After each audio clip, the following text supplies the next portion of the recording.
Guys এই ছেলেটি ইউটিউবে একটি ভিডিও দেখে তরমুজের গায়ে একসঙ্গে যদি 200 রাবার পেঁচিয়ে দেওয়া হয় তাহলে নাকি তরমুজটি বোমের মতো ভাষ্ট হয়ে যায়। আর এটা দেখে এই ছেলেটি একদমই বিশ্বাস করতে পারলো না। তার জন্য এই ছেলেটি ভাবলো যে সেটা নিজে ট্রাই করে দেখবে। তার জন্য এই ছেলেটি দৌড়ে বাজারে চলে যায় এবং একটি তরমুজ এবং কিছুটা রাবার কিনে নিয়ে আসে। এরপর এই ছেলেটি তরমুজের গায়ে একটি একটি করে অনেকগুলো রাবার পেঁচিয়ে দিল। তারপর দেখতে পেল যে তরমুজটি আর ফাটে না। এরপরে এই ছেলেটি মোট 500 রাবার পেঁচিয়ে পেল। তারপর দেখতে পেল যে তরমুজটি আর ফাটে না। এরপর এই ছেলেটির মনটি খুবই খারাপ হয়ে যায়। এরপর এই ছেলেটি ভাবলো যে আরো 1000 রাবার পেঁচিয়ে দিবে।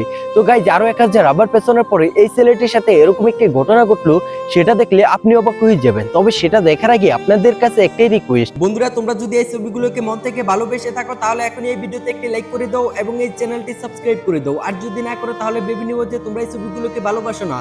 গাইজ আরো 1000 রাবার পেছানোর পরে এই ছেলেটি দেখতে পেল যে সত্যি তরমুজটি বোমের মতো ভাষ্ট হয়ে গেছে। তার মানে এটা রিয়েল ছিল। চাইলে বা তোমরা ট্রাই করে দেখতে পারো।